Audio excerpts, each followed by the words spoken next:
Hi Nagesh sir, welcome to Mathrubhumi. We've seen the trailer of The Hunt, the Rajiv Gandhi assassination, and it looks thrilling. So it's a political show, and this is the first time that you're tackling into a political assassination. So what drew you to The Hunt, and what are the things that the show explores that previously has not been done in any of the projects that are related to or that have been made on the Rajiv Gandhi assassination? Firstly, with the City of Dreams, three whole seasons. I have been doing a lot of political stuff. But the beauty of City of Dreams is um,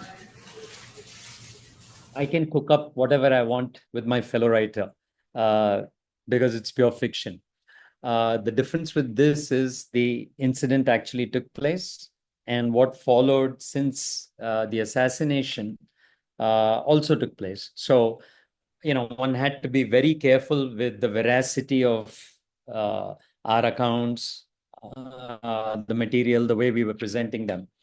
What drew me to this and why this is unique from everything that was done before is very simple. Um, Anirudhya Mitra's book, 90 Days, deals with what happened after the assassination. So when you talk about a lot of stuff that was made about the Rajiv Gandhi assassination, you are primarily talking about everything, the events before, the stuff that led up to it, what happened. And yes, there is a fair amount of reporting that was done after. This, the web series based on the book, plays out purely as a thriller, plays out as a crime procedural, a police procedural, if you will. And that's what attracted me to it. Because I have been very clear, even though I've been doing a political show for uh, the last 5, 6 years, I've made sure that I steer clear of anything that has to do with the present day politics. What we write is purely fictional. In the same way, when doing this show, I had to be very careful that I would not wade into any politics. I'd stick purely to the thrilling part of the police investigation. And that is how I said yes to the show when it was offered to me. And a lot of the stuff that happens in the book is jaw-dropping. Uh, like I said, it plays out like a thriller. You're like, oh my God, did that really happen? Because all of us were around the time that the actual assassination happened. And you followed the events as and how it was reported in the days after, and eventually when it led to its conclusion. But the nuts and bolts of how it played out, when you actually get into making a web series, it is like, oh my God. And so that's why I did it. So, whenever there is a talk about Nagesh Kukunoor, one thing which is known is that there is a lot of realism in your content, and so is with this series also. But, as a filmmaker, what were the challenges that you faced while striking a balance between, keeping things so on point and, was there enough dramatization or did you completely ignore it? And also the fact that it is such a sensitive topic. Yeah, yeah. So, two things had to obviously play out. One is uh, how do you make it appealing to the audience, right? If you just present it purely as a documentary, then you have people going, ha, that's good, but you just switch it off. On the other hand, if you just sensationalize it and misrepresent the facts, uh, that's not the kind of filmmaker I am. So that is something that would never happen. I would pay very close attention to it. The third most important thing, actually, the one you mentioned, is the sensitivity, right? Because there are a lot of people who are involved who are still alive. And I wanted to absolutely make sure that everything that happened, and I guarantee that we are not going to land 100% perfect of, exactly the way every incident played out, or every meeting or every dialogue that was spoken by the characters. That is a stretch. There is no way a lot of this stuff we would have ever had access to. And as a matter of fact, there's a lot of stuff that's just reported that there is an outcome of an event, but the exact details were never mentioned. So it was a real tightrope walk. But the most important thing is, in my worldview, presenting it with a very, very healthy dose of reality is the way I see the world. So I don't ever want to stray from it. I don't ever want to, suddenly have, I mean, I use drones and all for minimal effect, but, all of a sudden I'm not going in and around people's legs and, cameras are coming out elsewhere. Here, the camera is minimally invasive. So just presenting as it is, because please remember the most important thing is the actual facts are so dramatic and shocking. Just putting a camera and have two people talk is enough. And then when you see the show, you'll realize that. I'm already on the sixth episode, and I can probably say that I'm hooked onto Oh, the show already. Like I think soon after the interview, I'll be the first thing that I'm going to do is get back to the series and watch it entirely. okay. But moving back to the conversation, what kind of research actually went behind? There is, of course, a book. It's something that has happened, so you have a lot of documents. But what kind of research you and your team put in to get everything on table? And also, once you had everything with you, was there a moment when you were filming it that you thought that, this is something that I thought differently, and I might have to change my approach to shoot a particular scene or sequence? Um, so we place the bulk of our sort of faith and research in Anirudhya's book. And it's very simple because you want to also keep all the legality and the paperwork intact, right? You can't just randomly keep pulling up stuff. Array, I read this here, read that there. However, we did do all our research by, reading articles, stuff like that, just to make sure that there was some degree of accuracy to back it up. So blindly just taking an event and just writing whatever the hell you want, we did not do that.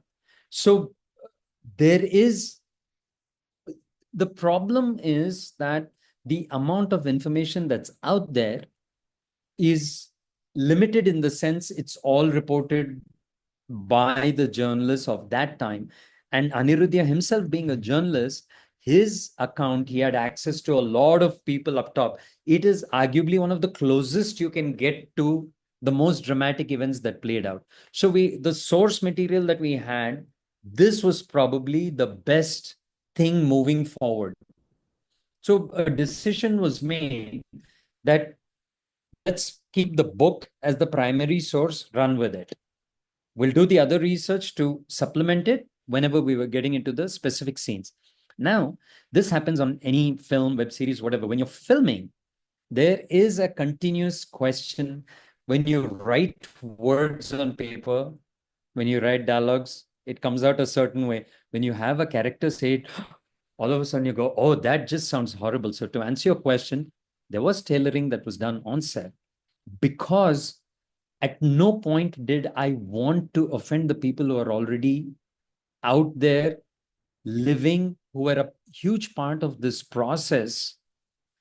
I wanted to present them as accurately as possible, as humanly as possible. And this goes out to both sides, the SIT as well as all the LTT members who are out there. Because presenting them as human beings being driven by their own set of circumstances was far more important to me than pointing fingers.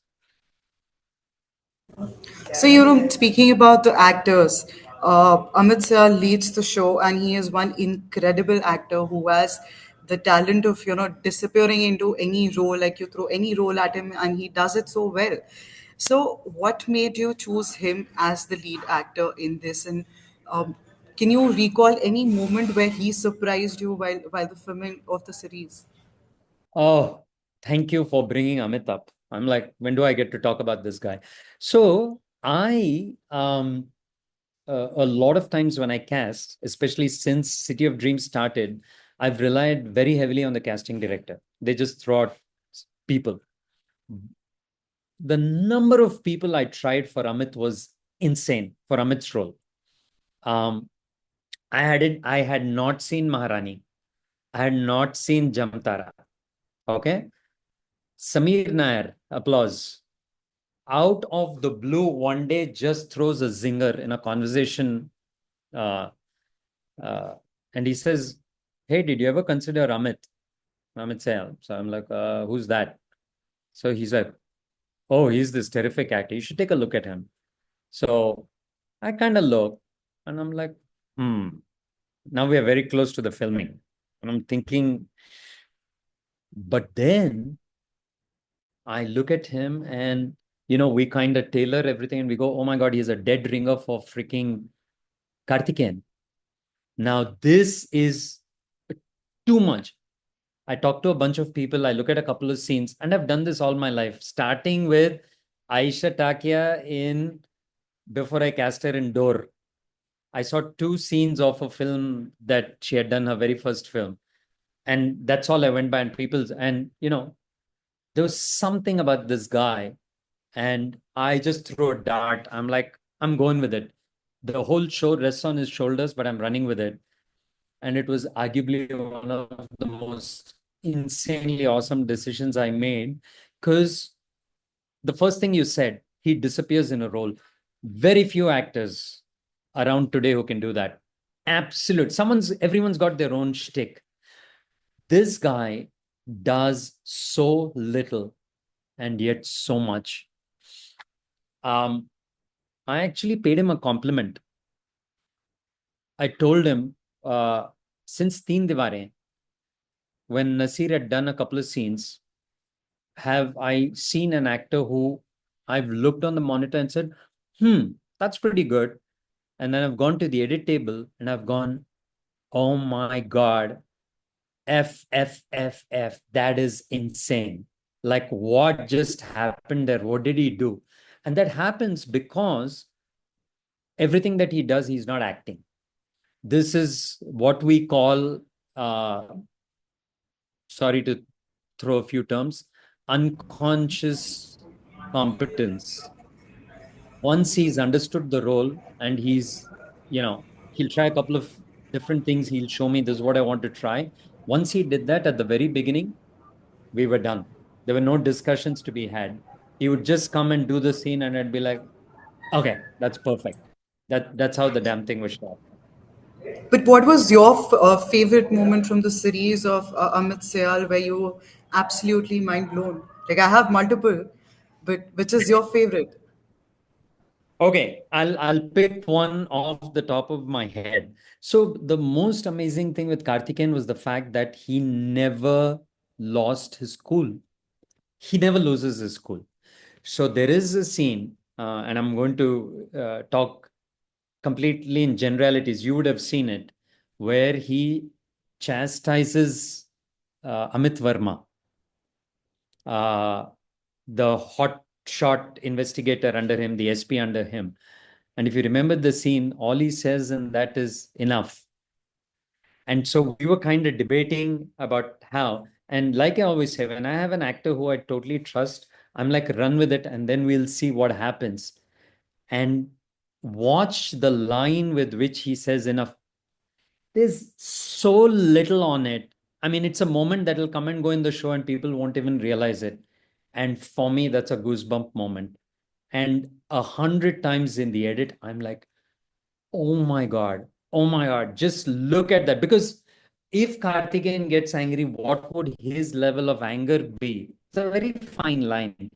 And we could have done like 6 takes where he tries, enough, and we would have gone. But we kept what he did off of the first take. That's what's in the show. And so, not just, Amit Sayal, the entire cast is top notch actors. So, in an era where web series and movies are driven by star faces, you chose a cast that is so on point with their acting. Like Sahil Vaidya, for that matter, I remember him from Humpty Sharma Ki Dulhania, and this guy is an absolute banger in this series, the hot-headed Delhi guy. So, what went behind the casting? Because it's a superb casting, and I can't stop praising the casting here. You've made my day. Um, I'm not, this was creatively chosen by my team with all my movies and shows behind me. One thing I'm always proud of is my casting because I have never been star driven or hero driven or whatever. Names don't matter to me. Hey, if I get them and I get a larger budget, it's a bonus. It's not that, but the person has to fit the role. In this, we had something else to go by or on. We had to try and see if the actors we cast were visually close to the characters they were playing. So we were bound by that. The biggest, most amazing turn of fortune in this entire show was Sahil Ved. The reason is simple. Sahil Ved was the one character we had to hang our hat on who could speak Hindi and Tamil with ease, both languages with ease.